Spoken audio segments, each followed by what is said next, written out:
Halo teman-teman, Assalamualaikum warahmatullahi wabarakatuh.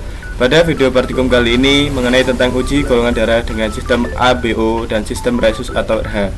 Perkenalkan, nama saya Ahmad Asadrosin, Prodi Agroekoteknologi Fakultas Pertanian Universitas Kyai Haji Abdul Wahab Hasfullah. Yang pertama, latar belakang. Pemeriksaan golongan darah adalah pemeriksaan yang dilakukan untuk mengetahui golongan darah seseorang. Terdapat dua jenis penggolongan darah yang sering digunakan, yaitu sistem ABO dan sistem Rhesus atau RH. Pemeriksaan golongan darah ini didasarkan kepada kombinasi kandungan antigen dan antibodi spesifik yang berada di dalam sel darah yang diturunkan melalui gen dari orang tua. Selanjutnya, tujuannya mahasiswa mampu melakukan pemeriksaan golongan darah, sistem ABO dan faktor Rhesus. Alat yang digunakan dalam pemeriksaan golongan darah adalah yang pertama autoklik, yang kedua lancet, yang ketiga kartu tes golongan darah atau objek gelas, yang keempat tusuk gigi.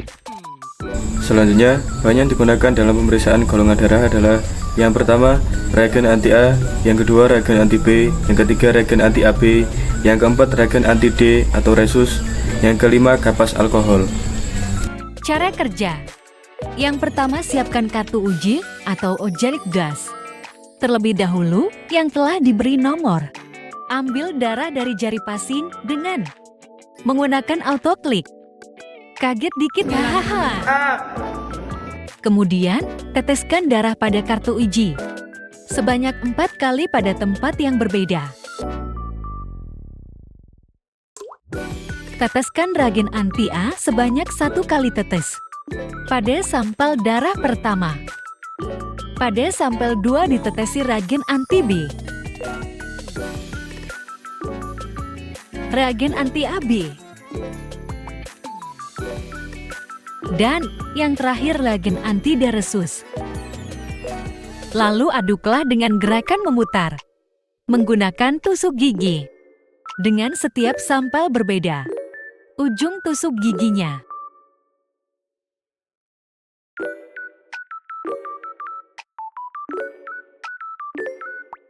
Lalu dilihat adanya aglutinasi pada tetesan tersebut. Pada sampel pertama diberi serum alfa, tidak mengumpal karena tidak memiliki aglutinogen A. Pada sampel kedua diberi serum beta. Darah tidak mengumpal karena tidak memiliki aglutinogen B. Pada sampel ketiga diberi serum alfa beta. Darah tidak mengumpal karena tidak memiliki aglutinogen AB. Pada sampel keempat diberi serum D Rhesus. Darah mengumpal karena memiliki aglutinogen D Rhesus. Jadi golongan darah Ahmad Asadrosin 0 positif karena golongan darah 0 positif tidak memiliki antigen A dan B dalam plasma darahnya, tetapi memiliki antibodi A dan B. Jika golongan darah O positif, ditentukan ke 4 macam golongan darah. Berikan alasan mengumpal atau tidak mengumpal.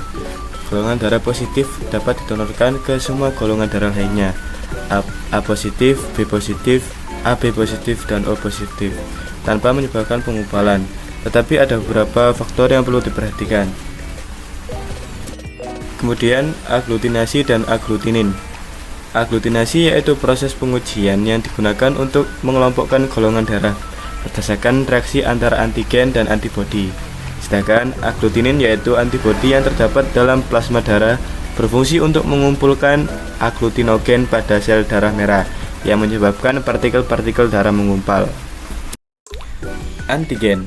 Antigen golongan darah adalah molekul protein yang terdapat pada permukaan sel darah merah dan menentukan golongan darah seseorang. Antigen golongan darah membantu tubuh mengidentifikasi zat asing yang berpotensi membahayakan. Plasma darah. Plasma darah yaitu cairan berwarna kekuningan yang merupakan komponen utama dari manusia. Serum anti A. Serum anti A ialah cairan yang digunakan untuk mengetahui adanya antigen A atau aglutinogen pada darah seseorang. RH negatif atau bisa disebut dengan Rhesus negatif adalah salah satu jenis golongan darah yang ditandai dengan ketidakadaan antigen RhD pada permukaan sel darah merah. Dalam sistem golongan darah terdapat 4 golongan utama, A, B, AB, dan O, yang masing-masing dapat bersifat positif, resus positif, atau negatif RH. Erythroblastosis fetalis bisa disebut dengan kelainan darah yang terjadi ketika golongan darah ibu dan janin tidak cocok, terutama jika ibu bergolongan darah resus positif. Kondisi ini juga dikenal sebagai penyakit homolytik pada bayi baru lahir, HDN. Resipien universal adalah individu yang memiliki golongan darah AB. Mereka dapat menerima transfusasi darah dari semua jenis golongan darah lainnya, yaitu A, B, AB, dan O, tanpa mengalami reaksi pengumpulan darah. Ini disebabkan oleh fakta bahwa orang dengan golongan darah AB tidak menghasilkan antibodi terhadap antigen A dan B, sehingga mereka tidak menolak sel darah merah dari donor yang memiliki antigen tersebut. Jika golongan darah A kawin dengan B, mungkinkah anaknya O? Sangat mungkin bagi anak tersebut untuk memiliki golongan darah O jika salah satu orang tua adalah A dengan genotip heterozigot dan yang lainnya adalah B dengan genotip heterozigot. Jika golongan darah A didonorkan ke B menggumpal, mengapa? Berikan alasannya. Golongan darah A tidak dapat didonorkan ke golongan darah B karena adanya reaksi imunologis yang disebabkan oleh perbedaan antigen dan antibodi dalam darah.